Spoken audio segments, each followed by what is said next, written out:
We are looking at question 2.1 of the MBL922 examination from the 2017 paper. So let's get some basic understanding here. And I'm not going to go into detail, but we're only going to remind ourselves of what concepts we're working with. So we're going to be looking at the capital asset pricing model. And this is a model based on the proposition that any stock's required rate of return is equal to the risk-free rate of return. So that's if you invest in something that has a guaranteed return with no risk. Plus a premium that reflects only the risk remaining after diversification. Okay, so what do we mean by market risk premium? That's the additional return over the risk-free rate needed to compensate investors for assuming an average amount of risk. Okay, so let's read the question. Consider the following information for stocks X, Y, and Z. The returns on the three stocks are positively correlated. That's basically they move with the market, right? If the market goes up, they go up. If they go down, the market goes down, they also go down. But they are not perfectly correlated. That is, each of the correlation coefficients are between 0 and 1. Okay, but if we look carefully, they're not exactly between 0 and 1. It basically tells us that they don't move exactly at the same rate that the market is moving. Now, if we look at the standard deviation of each of the portfolio, each of the stocks in the portfolio, the standard deviation gives us an indication of the risk associated with each of these stocks. So the greater the standard deviation, the greater the risk of investing in that stock. And over here are the expected returns, and these are their beta values. Okay, as we can see, all the betas are positive, and therefore they move in the same direction as the market. Okay, then we look at the portfolio. It says Fund Q has 1/3 of its funds invested in each of the three stocks. So this portfolio is made up of stock X, Y, and Z, and 1/3 of the financial assets of the fund are invested into each of these. Okay. The risk-free rate is 5.5 and the market is in equilibrium. If the market is in equilibrium, that means that the required returns equal the expected returns. What is the market risk premium? Now, I've seen a number of solutions and many of them have been somewhat incorrectly calculated. Over here, we're going to use the CAP-M model. Okay, so the CAP-M pricing model says it is the... Ooh, that's a bit thick. Let's get a thinner pen.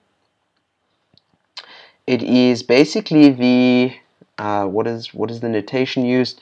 Let's just call it the return on an asset or the project or the portfolio over here, or the expected return, okay, is equal to the risk-free rate. That's if you invest in government bonds or something that has a guaranteed return, plus some beta coefficient, okay, multiplied by the risk premium. And the risk premium is basically the market risk rate minus the risk-free rate, which is RF, or just R subscript F. So we can use any of these stocks and we can fill it in and we can see what we get when we calculated it. So with some basic algebraic manipulation, because the market is in equilibrium, I'm going to use stock X and I'm going to say that that's going to be 9% is equal to the risk-free rate, which is 5.5%, okay, plus some beta value. Because I'm working with stock X, I'm going to put in the beta of 0.8, multiplied by the risk-free rate. And that's really what we're trying to calculate, right? RM minus RF. So by manipulating this, I'm going to take over the 5.5, and that's going to give me 9 minus 5.5. At this point, you should notice that I'm still left with the 0.8 multiplied by that, so I'm going to divide at this point by 0.8, and then I get a value for RM minus RF. Therefore, if you put that in the calculator, 9 minus 5.5, let's just do that. It's going to give you 3.5 and divide that by 0.8, that gives you 4.375. Therefore, the risk premium, which is represented by RM minus RF, is equal to 4.375.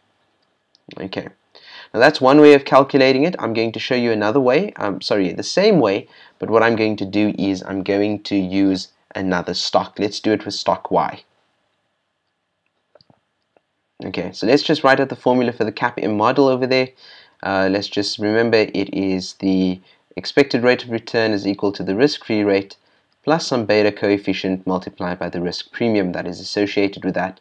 and that's RM minus the risk-free rate. Okay, let's do it with stock Y, which is 10.75 as an expected return, is equal to the risk-free rate, which was given 5.5, plus a beta coefficient there of 1.2 multiplied by RM minus RF. Okay, with some mathematical algebraic manipulation, we can see that that's going to be 10.75 minus 5.5 is equal to 1.2 times RM minus RF. Let's just write it out in full for now. And so to find the RM minus RF value on its own, we can divide both sides by 1.2. Okay, and divide this side by 1.2. And this cancels out, and it tells me, therefore, RM minus RF, which is the risk premium, is equal to 10.75 minus 5.5, which gives you 5.25, and let's divide that by 1.2, and you should get a solution of 4.375.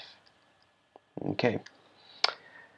So I'm going to leave it up to you to do the last one for stock Z or stock Z, and I trust that you will find the same result of 4.375. Good luck.